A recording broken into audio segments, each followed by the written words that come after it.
BMS academy में आपका स्वागत है। पिछले सेशन में हमने असाइनमेंट ऑपरेटर्स की जानकारी ली थी, जिसमें हमने सीखा था किस प्रकार से हम अपनी वैल्यूज को आसानी से असाइन कर सकते हैं। इस सेशन में हम बात करने वाले हैं रिलेशनल ऑपरेटर की। यदि आपको कुछ कंडीशंस या कुछ वेरिएबल्स में कंपैरिजन करना है, उनकी वैल्यू को कंपेयर करना है, तो ऐसे केस में हम रिलेशनल ऑपरेटर का प्रयोग करते हैं, जिससे कि हमारे लिए कंपैरिजन करना आसान हो जाता है किन्हीं वेरिएबल्स की वैल्यूज के अंतर्गत। तो आइए देखते हैं इस सेशन में हमारे पास क्या क्या अवेलेबल है। यदि देखें तो ऑपरेटर हमारे पास काफी सारे अवेलेबल हैं रिलेशन ऑपरेटर के रूप में, जिसमें सबसे पहला ऑपरेटर इक्वलिटी को चेक करने के लिए है। यहाँ पे यदि आप देखें तो मैं a और b की वैल्यू को कंपेयर कर सकता हूँ। यहाँ a 10 है और b 2 है। अगर मैं ये चेक करना चाहता हूँ कि क्या दोनों में सेम वैल्यू है, तो मैं इस तरह से इक्वलिटी को चेक कर सकता हूँ।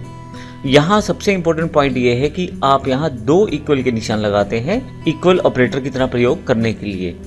और यदि आपने पिछला सेशन किया है तो आपको पता होगा कि सिंगल इक्वल का प्रयोग हम असाइनमेंट के लिए करेंगे, जबकि डबल इक्वल का प्रयोग या ट्रिपल इक्वल का प्रयोग हम इक्वलिटी चेक करने के लिए करेंगे। जैसे मैंने यहाँ पे a इक्वल टू b लगाया है, तो यहाँ मैं इन दोनों वैल्यूज को कंपेयर करना चाहता हूँ। अब ध्यान रखिएगा, आउटपुट जो आएगा किसी भी रिलेशन ऑपरेटर का वो ट्रू या फॉल्स में आएगा। अगर मैं इन दोनों वेरिएबल्स को कंपेयर करूं तो या तो आउटपुट ट्रू में आएगा या फॉल्स में। अगर इन दोनों की वैल्यू सेम रहती है तो आउटपुट मेरे पास ट्रू में आएगा, और अगर इन दोनों में वैल्यू a और b में वैल्यू अलग अलग रहती है तो मेरे पास आउटपुट फॉल्स आएगा। जैसा कि a में 10 है और b में 2 है, और मैं अब इन दोनों को कंपेयर करूं, क्योंकि 10 2 के बराबर नहीं है, तो आउटपुट यहाँ पे फॉल्स आएगा। तो इस तरह से हम इक्वल ऑपरेटर का प्रयोग कर सकते हैं इक्वालिटी चेक करने के लिए। लेकिन इसी के साथ हमारे पास PHP में 3 इक्वल के निशान वाला ऑपरेटर भी है, जिसको हम आइडेंटिकल ऑपरेटर कहते हैं। आइडेंटिकल ऑपरेटर ना केवल वैल्यूज को चेक करेगा, बल्कि ये उन दोनों की डेटा टाइप को भी चेक करेगा। इसका अर्थ यह है कि दोनों तरफ लेफ्ट और राइट में जो दोनों ऑपरेंड्स हैं, मैं लेफ्ट वाली साइड के वेरिएबल को ऑपरेंड कह सकता हूँ लेफ्ट ऑपरेंड, और राइट साइड वाले वेरिएबल को राइट ऑपरेंड कह सकता हूँ। तो अगर मैं इन दोनों वेरिएबल्स की बात करूं, तो अगर इन दोनों की डेटा टाइप भी सेम है और वैल्यूज भी सेम है, तो आउटपुट ट्रू आएगा, अदरवाइज आउटपुट फॉल्स आएगा।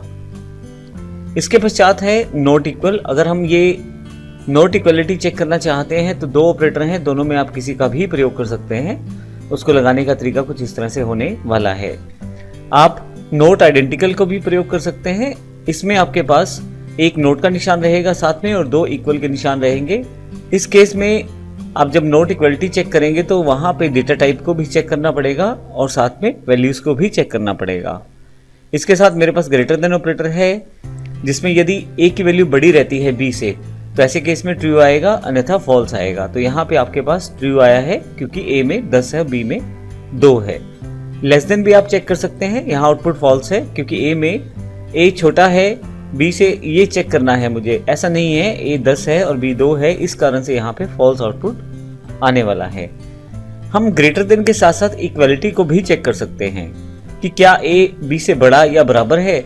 अगर ऐसा है तो आपके पास आउटपुट ट्रू आएगा। हम लेस देन और इक्वलिटी भी चेक कर सकते हैं। ऐसे केस में a less than equal to यहाँ पे b लगाया गया है, या तो a छोटा रहे या इक्वल हो b के। अगर ऐसा हो तो ट्रू रहे, अन्यथा फॉल्स। तो यहाँ पे फॉल्स आया है।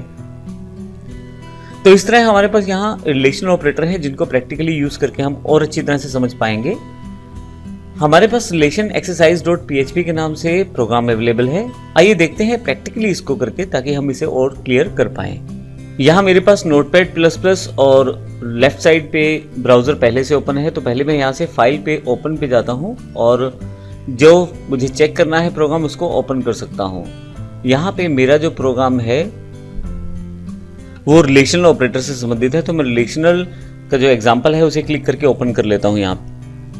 इसी के साथ मैं यहाँ से लेफ्ट हैंड साइड पे भी ये प्रोग्राम ओपन कर लेता हूँ। इसके लिए यहाँ मैं टाइप भी कर सकता हूँ प्रोग्राम का नाम, और इसे डिलीट करने के बाद मैं यहाँ से लिस्ट में से अपना प्रोग्राम चुन भी सकता हूँ। तो ये यहाँ पे मेरे पास रिलेशन एग्जाम्पल .php का प्रोग्राम है, मैं इसे क्लिक कर लेता हूँ। तो आइए अब देखते हैं, हमारे पास लेफ्ट साइड पे आउटपुट है और राइट हैंड साइड पे मेरे पास यहाँ पे PHP का प्रोग्राम है। सबसे पहले मैंने a और b दो वेरिएबल बनाए हैं, और इनको यहाँ पे शो भी किया है कि a और b में क्या आउटपुट है इको के द्वारा। अब यहाँ पे मेरे पास सबसे पहले मैंने इक्वलिटी चेक करना है, तो सबसे पहले मैंने चेक किया है कि क्या a b के बराबर है। अब a b के बराबर है, इसके लिए मैंने यहाँ पे इन दोनों को इकट्ठा प्रयोग किया है।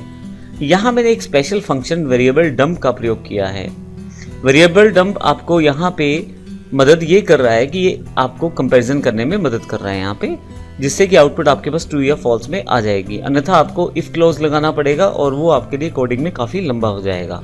तो अगर आप वेरिएबल डंप के बीच में अपनी कंडीशन को पुट करेंगे तो आपके पास आउटपुट ट्रू या फॉल्स में बुलियन में आना शुरू हो जाएगा और वो वहाँ पे प्रिंट भी हो जाएगा। इस कारण से हमने इसको यहाँ पे प्रयोग किया है। तो इसमें वेरिएबल डंप का काम सिर्फ ट्रू फॉल्स दिखाना है, लेकिन एक्चुअल कंडीशन आप यहाँ ब्रैकेट के बीच में देने वाले हैं और यही आपके आउटपुट के रूप में प्रेजेंट होने वाली है। अब यहाँ पे मैंने जो दिया है इनपुट ए, अब यहाँ पे मैंने जो स्टेटमेंट डिफाइन की है क्या ए बी के बराबर है, इसके लिए मैंने इक्वलिटी ऑपरेटर लगाया है। तो आउटपुट आपके पास फॉल्स है क्योंकि ए 10 है और बी 2 है। अगली कंडीशन में मैंने आइडेंटिकल चेक किया है कि क्या ए बी दोनों आइडेंटिकल है, तो अभी आउटपुट फॉल्स है क्योंकि दोनों की वैल्यूज अलग अलग हैं। लेकिन मान लीजिए मैं यहाँ पे 10 कर देता हूँ और इसको सेव कर देता हूँ और फिर से रिफ्रेश करता हूँ पेज को, तो अब देखिए पहला भी ट्रू है और दूसरा भी ट्रू है। तो दोनों में क्या अंतर हुआ, पहला इक्वल है और दूसरा आपका आइडेंटिकल है, तो दोनों ऑपरेटर सेम आउटपुट दे रहे हैं दोनों कंडीशंस में। फर्क ये है कि अगर आप आइडेंटिकल चेक करना चाहते हैं तो दोनों की डेटा टाइप भी सेम होनी चाहिए। तो अभी यहाँ पे दोनों की डेटा टाइप भी सेम है, इसलिए आउटपुट बिल्कुल एग्जैक्ट आउटपुट सही आ रहा है। लेकिन मान लीजिए यहाँ पे बी मेरे पास स्ट्रिंग हो और ए मेरे पास इंटीजर हो, जैसे मैंने इसको चेंज कर दिया है। अब मेरे पास ए और बी को कंपेयर करना है मुझे, मैंने सेव कर दिया है। अब देखिए आपके पास बुलियन पहले वाला तो ट्रू है क्योंकि इक्वल ऑपरेटर चेक कर रहा था तो उसने केवल वैल्यूज को चेक किया है। ए में भी 10 है और बी में भी 10 है, तो यहाँ पे उसका आउटपुट ट्रू आया है। लेकिन जब आप आइडेंटिकल चेक करते हैं तो ना केवल वैल्यू बल्कि डेटा टाइप भी मैच करनी चाहिए। तो यहाँ पे ऐसा नहीं है, यहाँ पे आपके पास बुलियन फॉल्स आउटपुट फॉल्स है क्योंकि जो आपके पास ए 10 है बी 10 है लेकिन वैल्यू तो बराबर है, लेकिन दोनों का डेटा टाइप जो है वो डिफरेंट है। ऐसे केस में आपके पास आइडेंटिकल ऑपरेटर से आप चेक कर सकते हैं कि एग्जैक्ट दोनों का डेटा टाइप भी मैच करता है या नहीं। ये सबसे बड़ा अंतर है आइडेंटिकल और इक्वल में। मैं फिर से इसे हटा देता हूँ यहाँ से और वैल्यूज फिर से रिस्टोर कर देता हूँ 2 और सेव कर देता हूँ प्रोग्राम को, फिर से यहाँ रीलोड कर देता हूँ प्रोग्राम को। तो देखिए आउटपुट पहले जैसा आ गया है।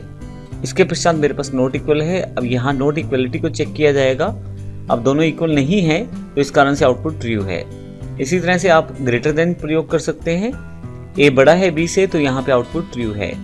इसी तरह से ए लेस देन बी चेक कर सकते हैं, जबकि यहाँ पे ए छोटा नहीं है, ए बड़ा है, तो ये आउटपुट जो है वो फॉल्स आने वाली है। तो फॉल्स है यहाँ पे क्योंकि ए में 10 है और बी में 2 है।